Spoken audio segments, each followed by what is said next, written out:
Many of you know I'm Maggie Onosorgan, the Public Programs Manager here at the Ameren Museum. And thank you for joining us today for our program on American Indian history and public education with educator Julie Cajune. Before we begin our program, I would like to acknowledge that the Ameren is located in southern Arizona on lands where the Otham, Hopi, Oshwe, Yoemi, and Apache families have lived for untold generations, and whose wisdom and traditions live on today in vibrant communities. We are grateful for what all of these communities, rich in history, have to teach us. We would also like to thank our members and donors who enable the Ameren to put on these free online programs and to fulfill Ameren's mission to foster and promote the knowledge and understanding of the Native peoples of the Americas through research, education, conservation, and community engagement. To learn how you can assist the Ameren in supporting its mission and programs by becoming a member or donor, please visit our website at ameren.org. A little bit of upcoming events for those of you who might be in the area. Saturday, December 9th through December 31st, we will be opening our holiday mercado from 10 to 4 each day. We're offering resale treasures from our community that include fine art, pottery, weavings, carvings, jewelry, and more. It's a great place to find holiday gifts or to add to your collection. And all purchases directly support the Ameren's work with artists, our collections, and programming. We will also be opening a new exhibit on December 15th entitled Tohono O'odham Hymn Dog in Brush and Lens, paintings of Michael Chiago and photography of Bernard Siqueiros, which runs through October 2024. We have lots of events, both in person and online, in the works. So please go to watch our website to watch for the details as they develop. If you would like to ask Julie any questions today, please type them in the Q&A chat box, and we'll try to get to as many as possible after her presentation. And as normal, the recording of today's program will be sent to all the registrants and be available to watch on our YouTube channel, Ameren Foundation, later this evening. So today we're pleased to have educator and author Julie Cajune here with us today to talk about American Indian history and public education. Julie is a citizen or member of the Confederated Salish tribe. She holds a master's degree in public education from Montana State University. After several years of classroom teaching on her home reservation, she began developing tribal history materials and curriculum and served as a tribe's education director.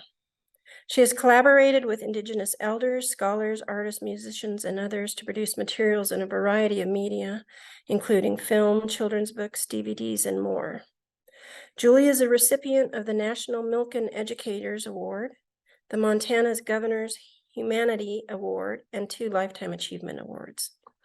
Her most recent book, which she'll mention today, is an anthology entitled Our Way, A Parallel History.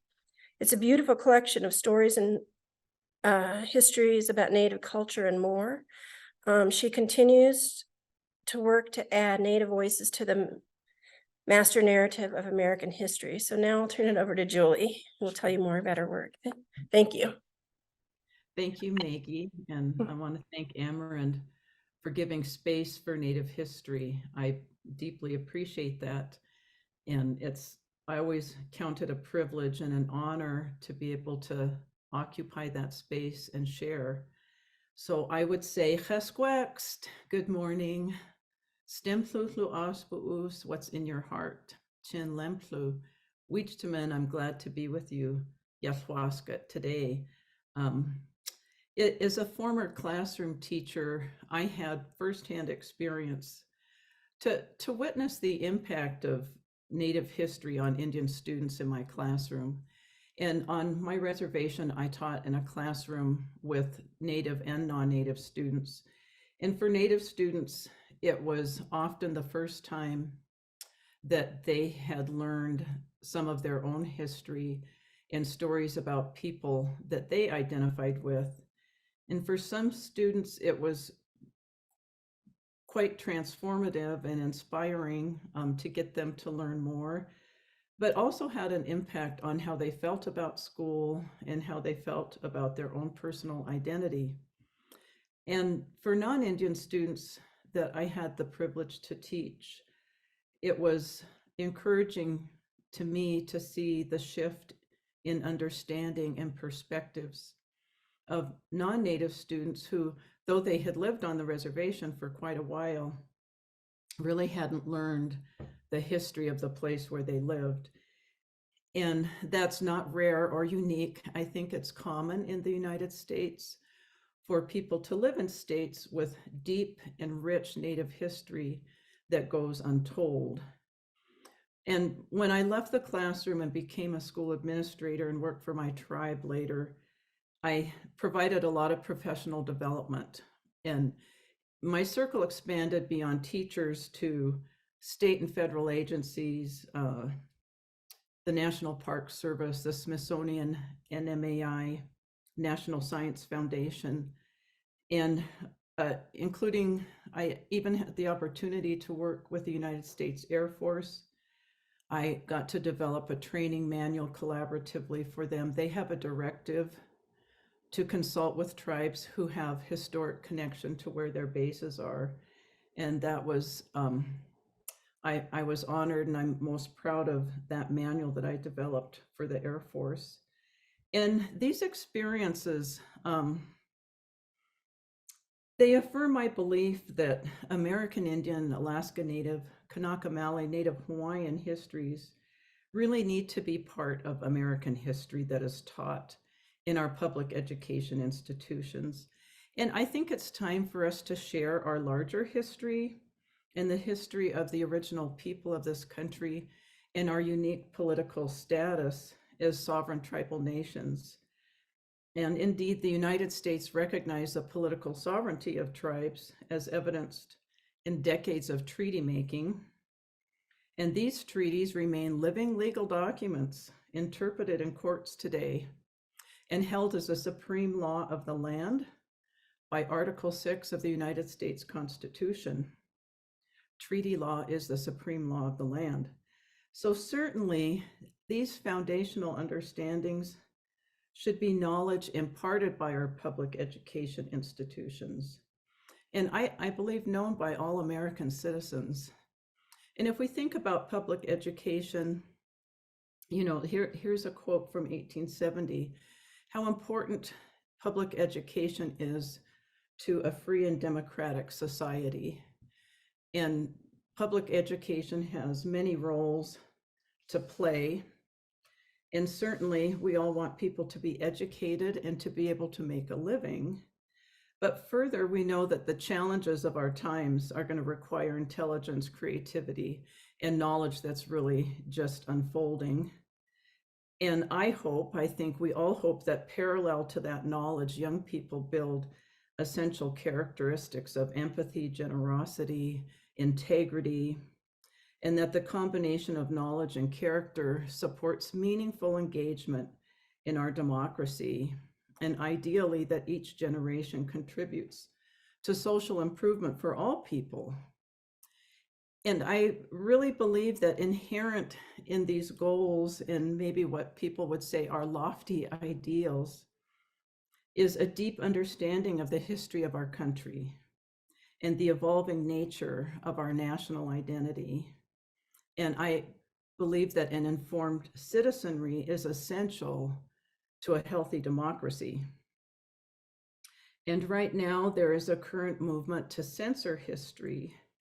And this reminds me of Alan Munslow's words that at times history is never innocent storytelling. And so perhaps the publication of Our Way during this moment is fortuitous. The book came about through a collaboration with a core group of Native scholars who came and met with me here on the Flathead Indian Reservation in Montana. And through stories and songs and sharing and a lot of good food, we collectively imagined what this book could be. And we asked each other questions like, if there were only 3 stories that you could share about your people, what stories would they be? what do you think are the most important stories to tell? And what stories lend themselves to countering stereotypes or misconceptions or untruths? And we had a lot of animated conversations about that. And several things came out of that. One, the sections of this book, we knew that we wanted to begin the book with traditional knowledge, oral history. And the book isn't arranged in a linear fashion like past up to present, but it's arranged thematically. So the first part of the book actually is about that traditional knowledge, but it's not in the past because that knowledge persists today. And we called the first section of that book Treasure, because our language, our collective history, our collective memory, all of that knowledge persists today and really informs who we are, our relationship with each other, and our relationship with the world. The first chapter in the book is actually from my community, and it's part of our Salish creation story. And we tell our stories during the wintertime when the snow is on the ground. It's a winter season story. And as luck or fortune would have it, I can see out my window right here, and it's snowing. And so I'm going to be able to share a little bit of that creation story with you. So it was getting near the time when Milken was to come back and give the animals their names and responsibilities.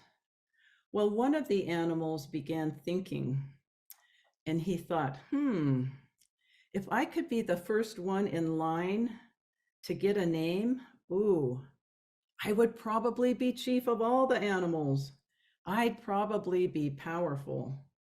So the night before the big meeting, this animal character decided to stay up all night. And that night, this animal character tried his best to stay awake. And at first it was easy. But then as the night passed, it became harder and harder for him to stay awake.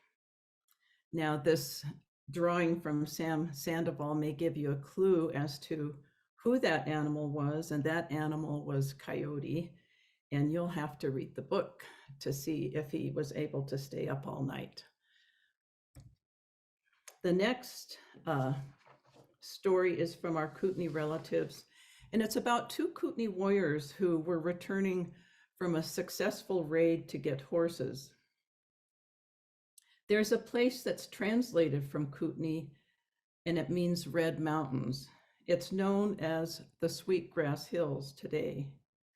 Well, there was a stream running through this place, and there was tall grass for their horses, and so they decided that's where they would sleep for the night. And in the middle of the night, the grass that they were sleeping on spoke to one of them. And he started hearing this song, and he sat up and he asked, "Who are you?" And the translation of what the spirit told him was, "I am your mother's hair, and I am all around you." And that is part of the Kootenai story of Sweetgrass. Moving north geographically, we have chapters from Oscar Coagley, the late Yupik scholar, who I had the good fortune to get to meet several times, and also from Norma Shorty, who is Tlingit. Well, Oscar told us that for the Yupik people, culture, knowing, and living are intricately interrelated, and living in a harsh environment required a vast array of empirical knowledge to survive. To the Yupik, not only are humans endowed with consciousness, but so are all things in the environment. The Yupik live in an aware world. And on this map, you see the Yupik lands and see how extensive the beautiful lands of the Yupik world are. Norma Shorty, who is Tlingit, begins her chapter. February 8th, 2012, my daughter shared her nightmare. You passed away, and I was saying over and over again, I don't know who I am. I don't know who I am. I don't know who I am. Ray's interpretation of her ominous dream is that I would not finish my research. Her fears are great because I do not know the stories of my mother's clan, our clan ancestors, or our clan connections and clan contributions to our collective Tlingit lands in the Yukon, Alaska, and elsewhere. My research seeks to ensure the preservation and perpetuation of Tlingit knowledge on Mom's clan stories and origin while expressing our clan connections to the land, trade, trails, and more.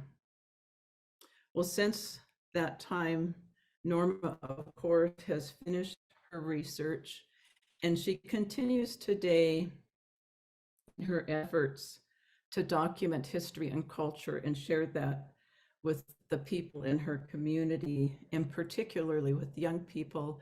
And she encourages other young Native scholars to the essential preservation of our language, our histories, and our cultures for our survival into the future. The second part of the book is called Confront, and it speaks to the experience and the agency of Native people in the past and present. And we had many conversations about current anthologies of Native history. And while there are many good books and there is a lot of excellent scholarship, often what is missing are stories of agency. And so while we may be familiar with stories of loss or disastrous impacts of federal Indian policy, we don't often get to hear about the brilliance, the vision, and the agency of Native people as active forces in their lives. And so that part of the story, we very much agreed, is often missing. And so in this section and throughout the book, we wanted to give particular attention to that, and with the idea of people in our own community reading these chapters and gaining an understanding of, yes, this loss happened, but look what our relatives and ancestors did that ensured that we are all still here today. And particularly that young people would come away with an understanding and an appreciation for the intelligence and strength of their relatives and ancestors, and how they can feel good about that. So I'd like to start with a story that was unknown to me for most of my life, actually, until I visited Hawaii. And I want to share a little bit from John Osorio's chapter, Lookout Cleveland. And this chapter speaks to two leaders, two very different leaders making a stand. And one is Queen Leleokukalani, who you see here in the picture, and the other is President Cleveland. In January 1893, the senior American official in Hawaii, U.S. Minister John Stevens, called American troops ashore to protect a few hundred white men attempting to unseat the country's sovereign and make themselves the government. The U.S. minister promptly recognized the group as the de facto government of Hawaii. In his denunciation of this, in his speech to Congress, President Cleveland said, "It has been the boast of our government that it seeks to do justice in all things without regard to strength or weakness with whom it deals. I mistake the American people if they favor the odious doctrine that there is no such thing as international morality." Cleveland's denunciation of these actions to annex Hawaii, as it's termed in most history books, was brave and courageous. Queen Leleokalani's response also was brave and intelligent. Queen Leleokalani's response: I, Queen Leleokalani of Hawaii, by the will of God named heir apparent, do hereby protest against the ratification of a certain treaty, because that protest in my communication to the United States government immediately thereafter expressly declared that I yielded my authority to the forces of the United States in order to avoid bloodshed, and because I recognized the futility of a conflict with so formidable a power. And the Queen's protest in its entirety is included at the end of John's chapter. And I think it's important to read the words of people living through these times, and her words were powerful.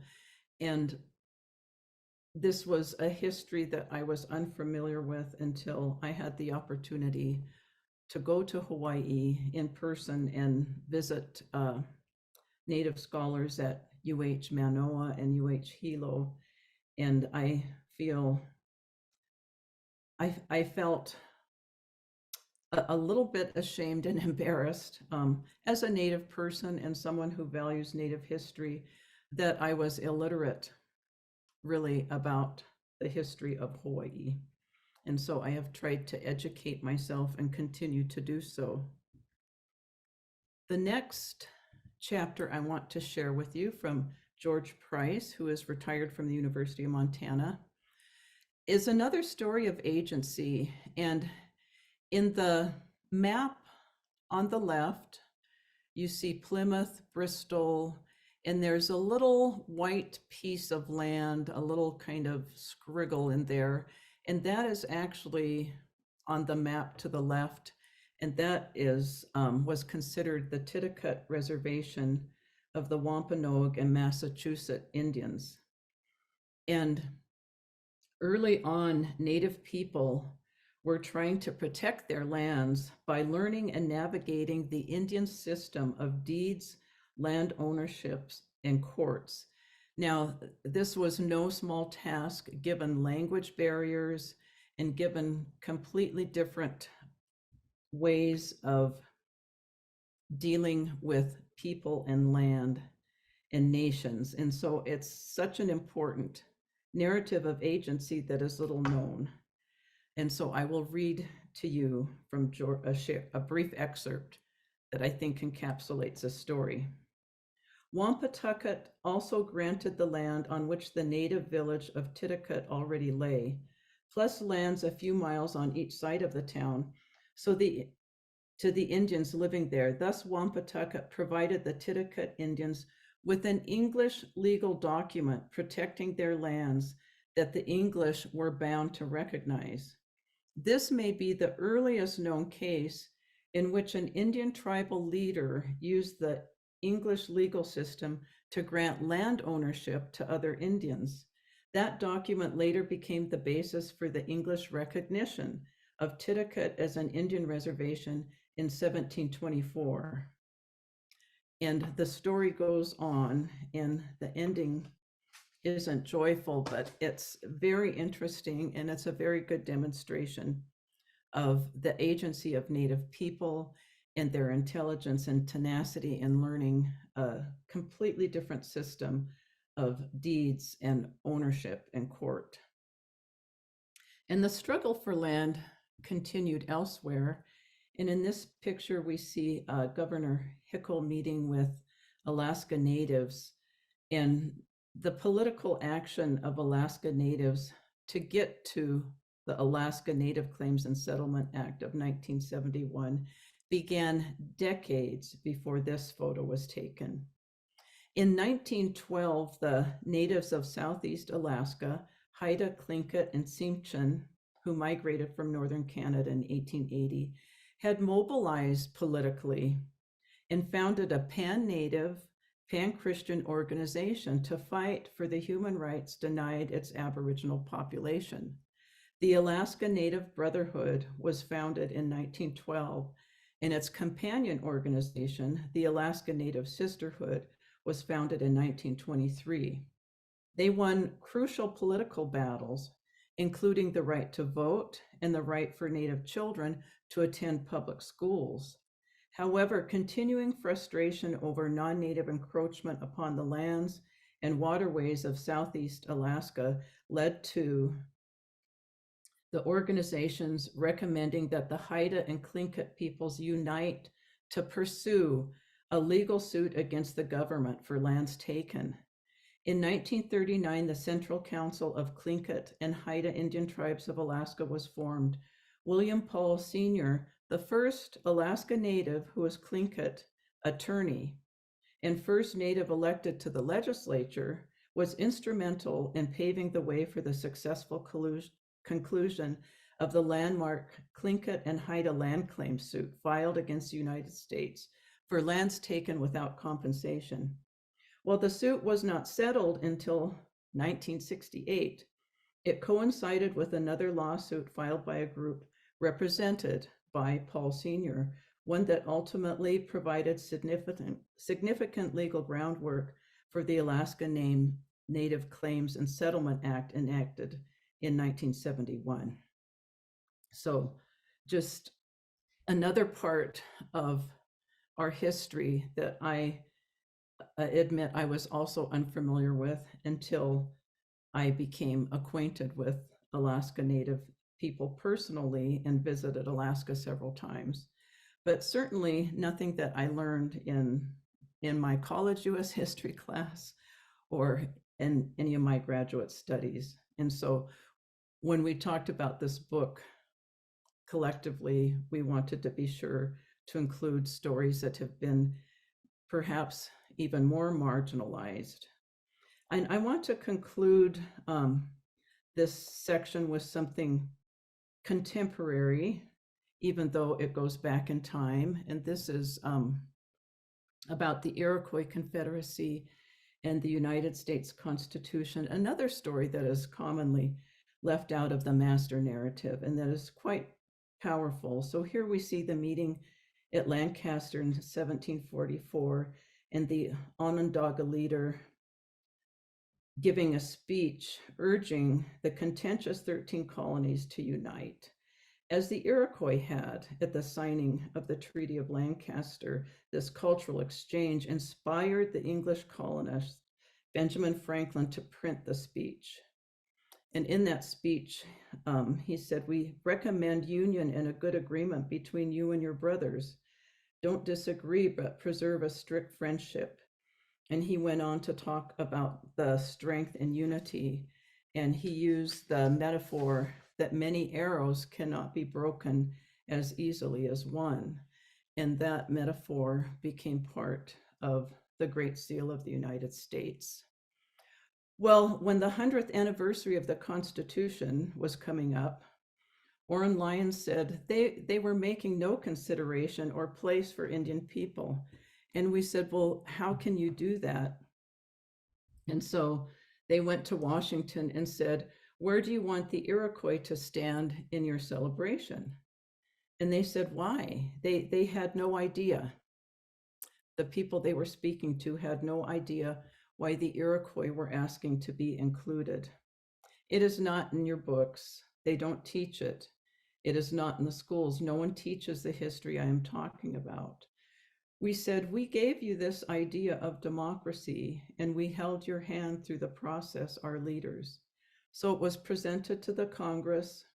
We took it to Senator Inouye, and the result was a passage of Senate Concurrent Resolution 76, recognizing the contribution of the Iroquois to the Constitution of the United States on the principles of democracy.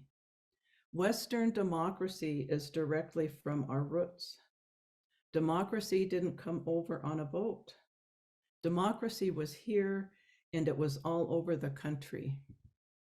And along with Senate Concurrent Resolution 76, House Concurrent Resolution 331 was passed. And here are parts of it on this slide.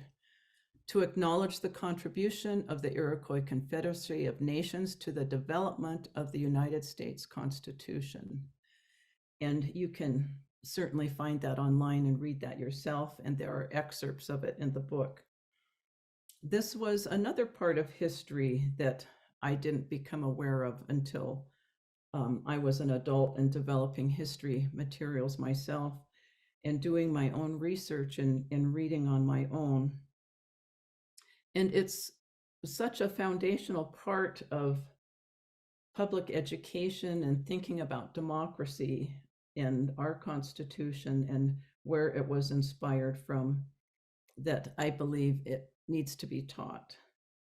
The final section of the book is called Arise. And this section is celebrating and looking at how Native people continue to be active in how we're recovering land, how we're recovering our language, and maintaining our right to determine our own destinies. And some of the contributors shared very personal stories, sometimes stories about their own tribe, and sometimes stories about their own family. And this is a photograph of the Connors, the great-grandparents of the author, Joe Whittle, and his chapter is We Almost Forgot Who We Are. And he describes the consequences of being removed from his tribal community. But that story doesn't end there for Joe, and it circles back as he reconnects with his father and his tribal nation and the land. He is an enrolled Caddo citizen. And he took his daughter Mia on this journey with him. And we see Mia here on the left in her Caddo regalia with her cousin. And this is a brave and intimate telling of personal history. And I think stories like this are not well known. And Joe is a journalist, and he covers Native issues. And I met him on the journey of doing this book and asked him to contribute this piece. And I'm very appreciative that he was brave and courageous in sharing a very personal story. Another chapter in the book of Arise is by Donald Grindy. And Donald talks about the struggle for civil rights in Indian country through federal Indian policy. And so he describes a long timeline of things. And in that chapter are stories of, he talks about tribal courts and shared jurisdiction. And there's a story of what the Yurok people are doing. I asked folks who work in the Yurok court system to talk about how they are taking a Western court system and changing it back to their traditional justice system. And there's another story about the Navajo peace courts in there. So once again, looking at how Indian people are adapting, how they're creative in doing that, and how they're bringing things back in these contemporary structures that we have to work in. Another thing that Donald talks about is land loss, and he talks about the policy of allotment. And you may be familiar with the General Dawes Act of 1887, and that allotment act resulted in the loss of millions of acres of tribal lands. But it's a personal story for me. And this is a picture of my reservation, the Flathead Reservation of the Confederated Salish and Kootenai tribes here in western Montana. And on the left, you see this map that's all green. And that is a green land means tribal lands. So these maps are color-coded. So this is our reservation that we reserved. We ceded over 22 million acres. 22 million acres of land we ceded to the United States. And in exchange for that land cession, we reserved 1.25 million acres. And that's the map that you see on the left. And this was through the 1855 Treaty of Hellgate. Now, a- the Flathead allotment was passed in 1904 against the wishes of our tribal leaders. We had many tribal leaders who went to Washington, D.C. They wrote letters, they went in person, and they protested allotment. They didn't want to break up our tribal lands, but they were unsuccessful, and the Flathead Allotment Act was passed. And on the map on the right, the land that you see in brown and orange are those allotments, and that's where land was assigned to individual tribal members, tribal citizens. And the Allotment Act was passed in 1904. And then after land was allotted, the government said, look, there is all of this surplus land left over. And so the land that you see that's not green or orange or brown is land that was opened up to white homesteaders. And so we actually lost over 60% of our reservation land base through this disastrous policy of allotment, which was people sold this policy by saying we're going to make Indian people change from subsistence living to becoming agricultural people, farmers and ranchers. And on my reservation, people were already farming and ranching because they had to by necessity. But there's a happier ending, and it's not over to this story. And so here is a picture of the reservation, 2022. You see land status. And so you see a lot more green land, and I believe we're almost up to 70%. So since 1935, we have been, when we organized under the Indian Reorganization Act, formed a tribal council and wrote a constitution. The first thing the tribal leaders did is create a land committee, and they started buying back land. And so we have been buying back land. And every year there's a reserve fund set aside to purchase land. But let me tell you, land is becoming very, very expensive. And so we are paying current market prices for land.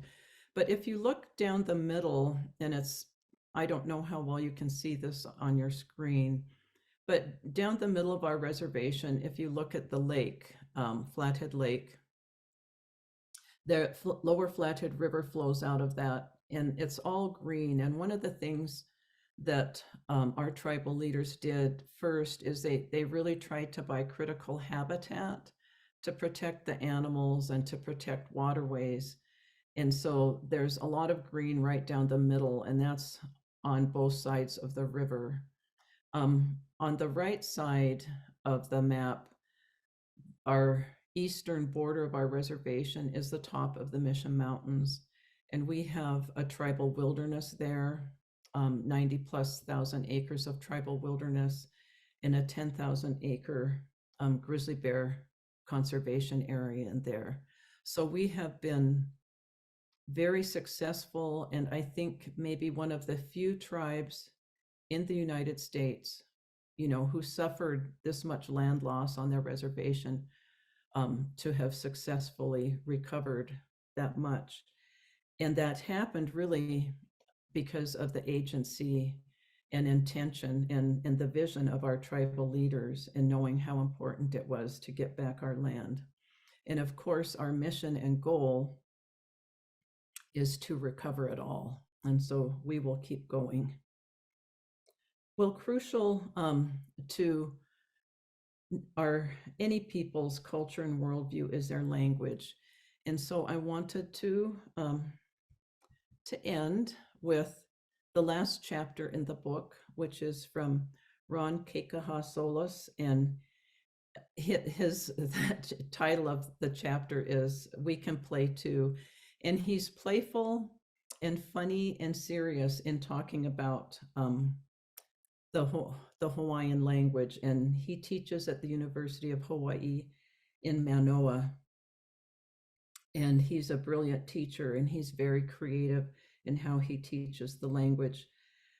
But the Hawaiian language efforts had, I wanted to also mention this, not just for the work that they're doing for their own people, Kanaka Maoli people in Hawaii, but the Hawaiian language efforts have really impacted Indian country and impacted our community personally. So where I live, we have a language school in Kusum, and it's a preschool through 8th grade, and we have fluent speakers working with little kids trying to restore our language. We have less than 40 fluent speakers left.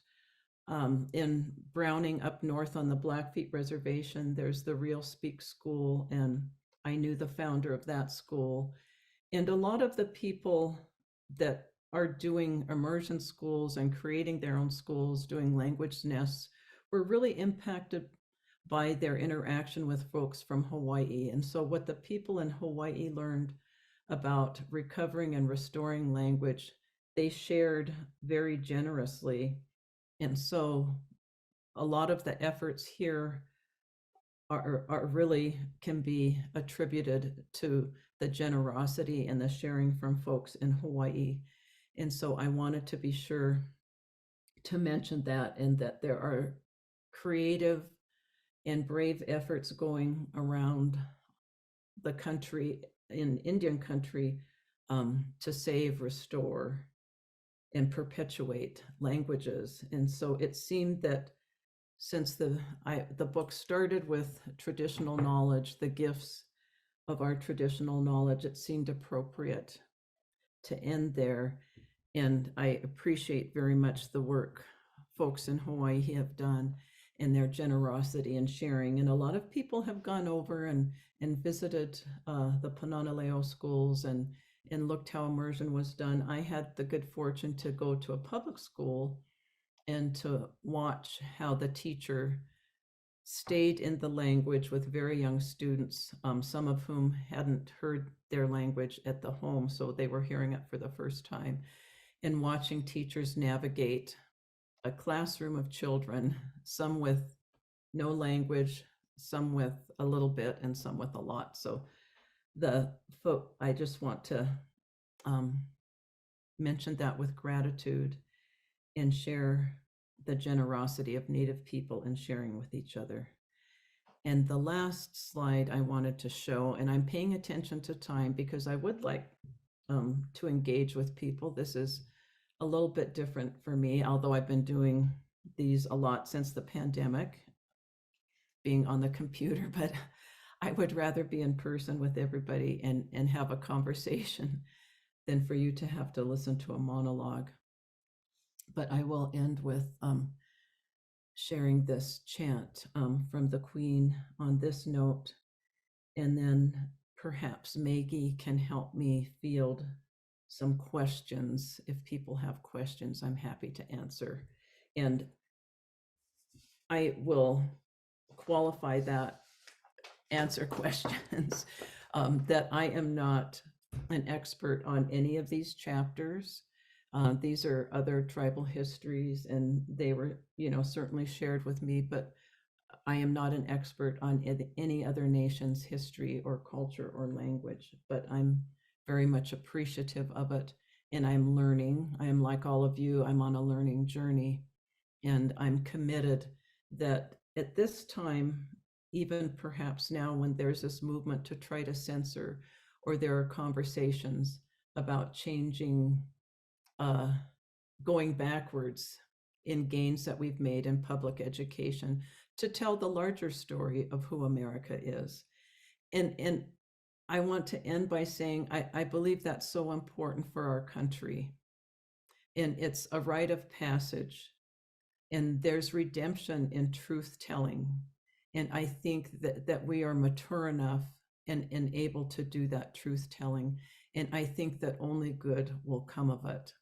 And I think young people are ready to hear it. They are eager to hear it everywhere I go, everywhere I've been able to visit, and people are ready to hear that history and to share it.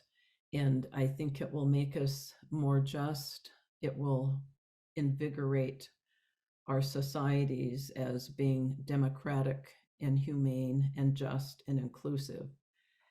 And so I'm going to continue on that work, and I'm doing that in my own community, and I will continue to do that with every opportunity that I have. And I count that a blessing for me in my life that this work came about by my entrance into an elementary school as a classroom teacher, and that took me on a journey, a long journey. So it's been very good, and it's been a blessing. So I'm going to close there, and maybe I could stop share, and Maggie could help me with some questions.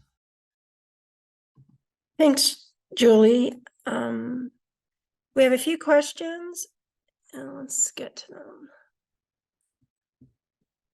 One from Claudia: just finished reading Ned Blackhawk's new book, The Rediscovery of America, which is being recognized as an important addition to correcting Native American history. One example is his explanation of how Congress and state authorities eroded treaties that were intended to be the supreme law of the land. I guess more of a comment. And then one from Peggy: what is the best way to purchase the book to be sure that you and your work receive the most value from the sale? Well, the royalties that I get, I am giving to, I have signed over to the Salish Institute, which is a nonprofit here on my reservation. And they do horse camps, coyote camp, hunting camp. They do things with youth to invigorate our culture with youth and families. And so I think Fulcrum is a great way because it supports the publisher. Fulcrum is the publisher. I know that they just published an anniversary edition of Vine Deloria's book, God is Red. And they have been really wonderful people to work with. So I think if you purchase from them, it supports presses that recognize Native history as being important. And I am just starting Ned Blackhawk's book. And I do want to say that treaties have been abrogated, so they had to have the Indian Claims Commission. But our treaty, we still use our treaty in courts today. And I just finished an interview with Dan Decker, who was our lead attorney, tribal attorney for 13 years, on court cases that we have been successful with. And so while these cases aren't always successful, we have to continue to hold our country to conscience and to bear witness and to hold their feet to the fire. And I think part of that comes about through education, that everybody needs to know that. And how many people have read the Constitution? Some people, I get into conversations with in these public meetings, and they say, I'm a constitutionalist. And that usually means they're talking about the Bill of Rights. They're talking about the right to bear arms or freedom of speech or something. But a lot of people haven't really read or digested the Constitution. And, the plenary power of Congress to do business with tribes has been broadly interpreted to where Congress passes legislation that diminishes the sovereignty of tribes. But nevertheless, we have to continue the fight, and we have to continue to stand on the word and hold people to their word. Justice Hugo Black said, great nations, like great men, keep their word. And I am going to keep saying that to our political leaders. I'm going to keep quoting Justice Hugo Black. Great nations, like great men, keep their word. So we've got to keep going. Yeah, lots of work to do. So one from Trenton: please tell us again which Congress passed the joint resolution about the contribution of the Iroquois to the Constitution. I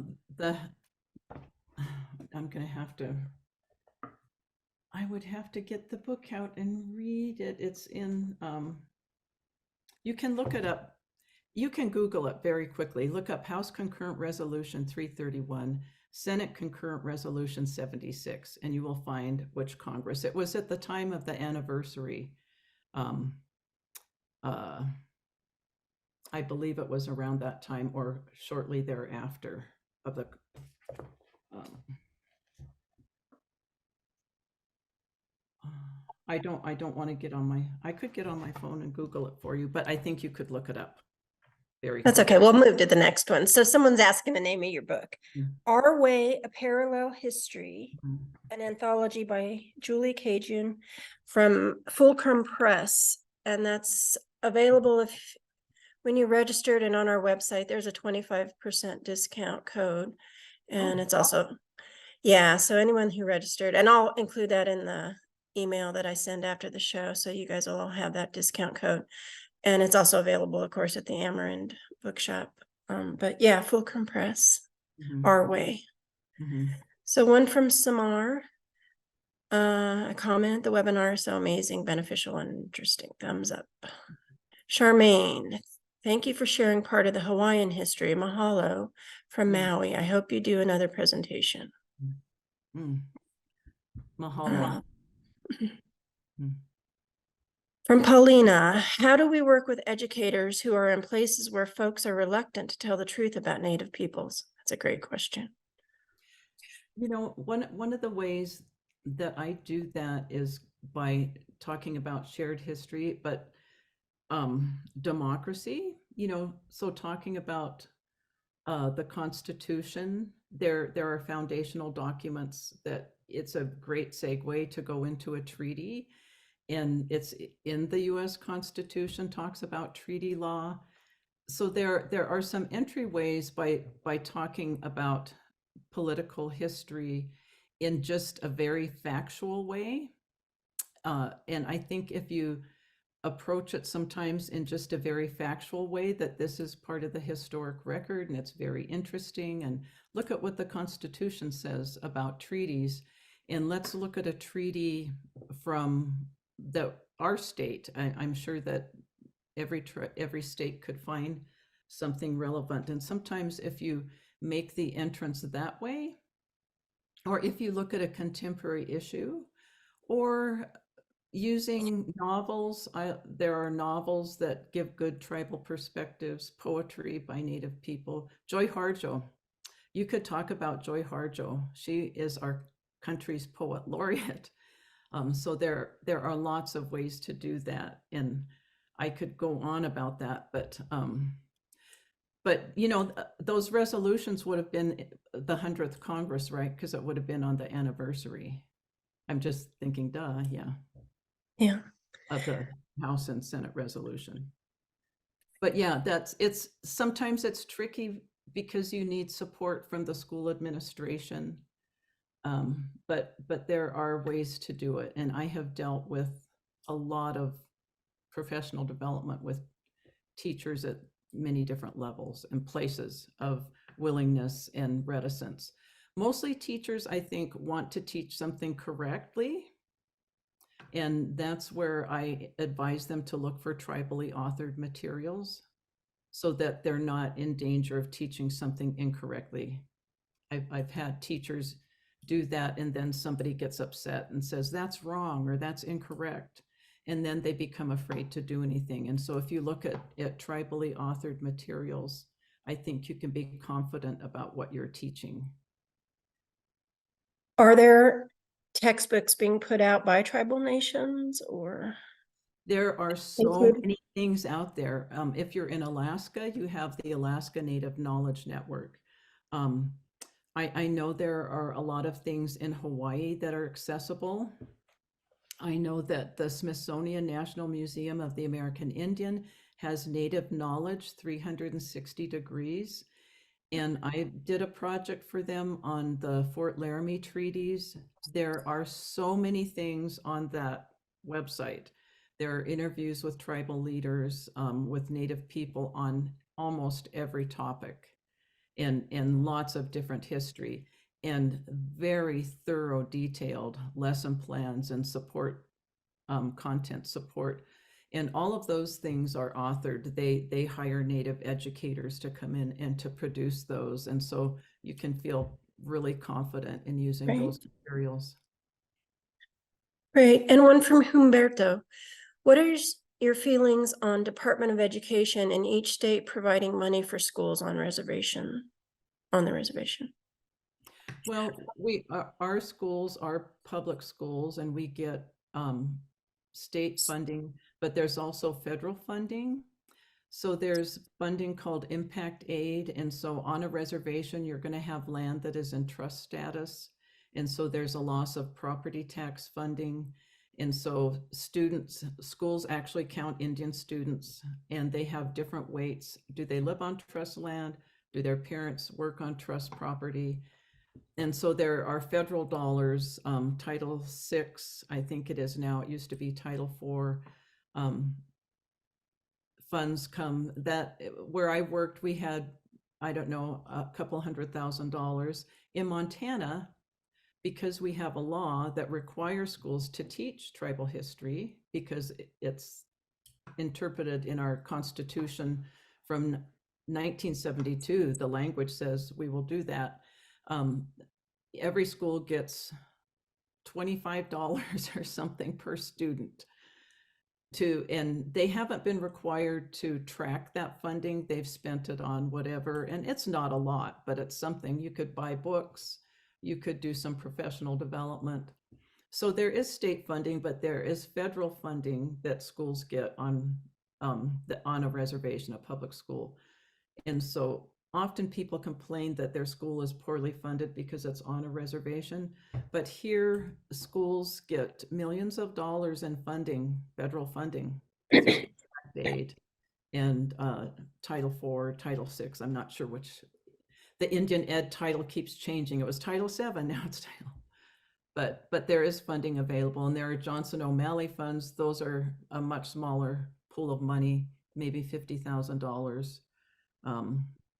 But there are funds, and we have a tribal education department that provides free professional development and support services. They'll buy classroom sets of books, maps, and a lot of tribes have education departments that provide free resources and training to public schools.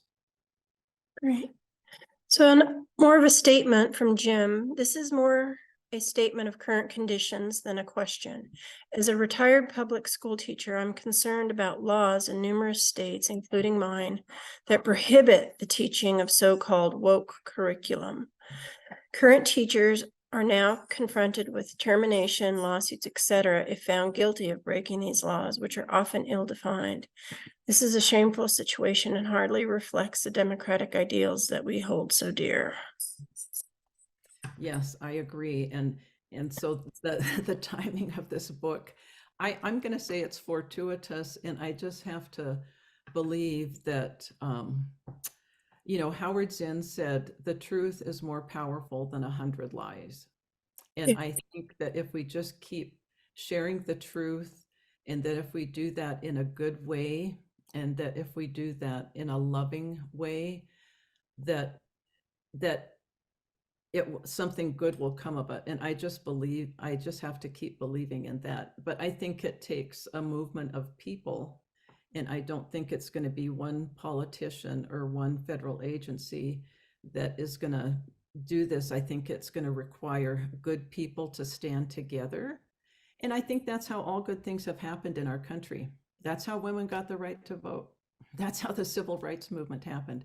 All the good things, all those fabulous things came from ordinary people coming together and taking a stand. So I appreciate you saying that, and I hope that you're still active in supporting the right thing, and supporting schools and writing letters. I think we just need to raise our voice. A Native writer said, "This is not a silent movie. Our voices will save our lives." And I believe that this is the time, and every generation has their challenge. We as Indian people, we have a generational responsibility. So every generation, and this is the challenge of this generation, is to hold our country accountable to good, to goodness, to truth, to justice, to truth telling. And I think that it's our great challenge right now. A comment from Desiree. Thank you for the invitation to share space with you today. Thank you for all the knowledge sharing you do for everyone. I would hope to someday see the acknowledgement of the tribes in history that we have been disposed of their territory and history added back to history. Knowing the nations have been disposed and erased from history because of the dispossession is just unfathomable. Loss of land does not erase who you are and where you belong. And then Trenton, he found the house number and he shared it. So I will add that to the email if anybody's interested. Mm-hmm. And it looks like that's all the questions. Mm-hmm. I know you mentioned tribal communities being pretty active in adding the language back to the curriculum. Are you seeing the communities add the history, working toward adding the histories back? Well, it's a little bit unique here in Montana. So actually, Wisconsin was the first state, and because of the activism of Native people, they have an act there that requires schools to teach Wisconsin tribal history. And they developed that history material. And so they did that before we did. Our law was in 1999, House Bill 528. Montana Code Annotated 20-1-501.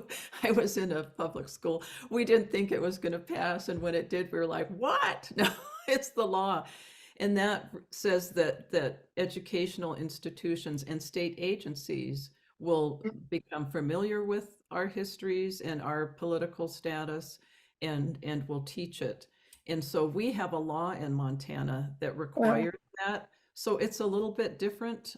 We had Indian people from Washington coming and visiting and saying, how did you do this? And it was really, we had some really powerful Native state legislators, Carol Juneau, Norma Bixby, who were quite active and introduced the bill and garnered support for it.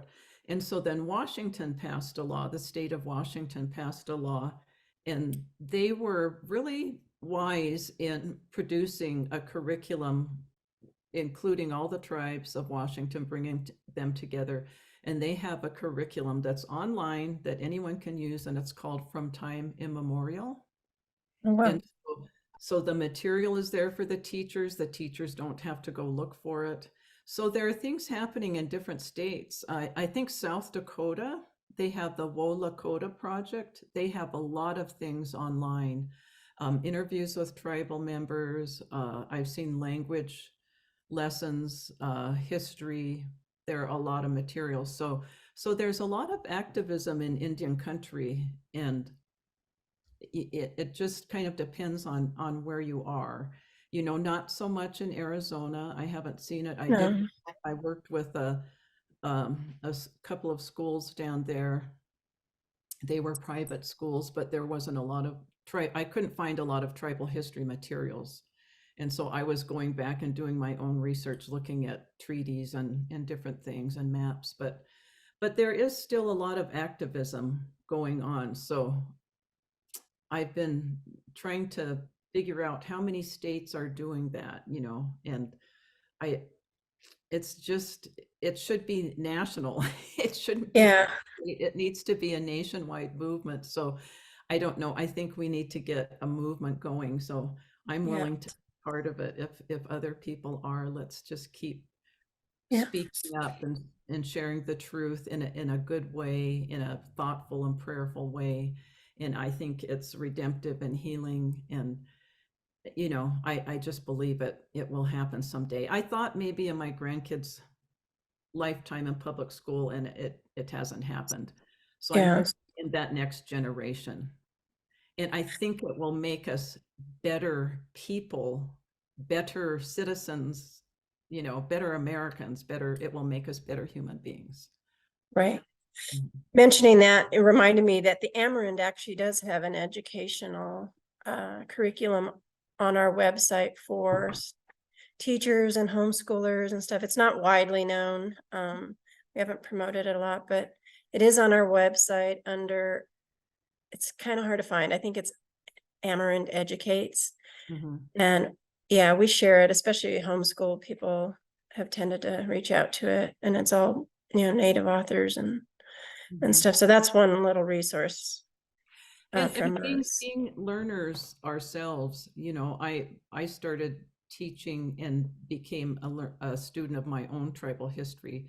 I had some general knowledge, just from living here and relatives older, but I had to learn a lot. And, honestly, I was illiterate about a lot of other tribal histories. And so I think just making a commitment ourselves to learning. I'm still learning, I'm still reading, trying to become more fluent and aware. And so I think that our own commitment, and sharing that with others, sharing books, and I'm always doing that. We're sharing books, like, Ned Blackhawk's book is a great book. I just started reading it. So people are still producing beautiful, brave, work.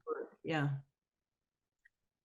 Well, let me end that with Jim is suggesting, how about an educational movement termed "No Tribe Left Behind"? That's a good way to go. That's a good logo. Yeah, that's a great closing statement. So that is Yepa Nuna Una. Yeah. So thank you again, everyone. I'll include all the book information in the email. And Julie, thank you so much for sharing this. Thank you. It was great Thank to you. bring you guys today.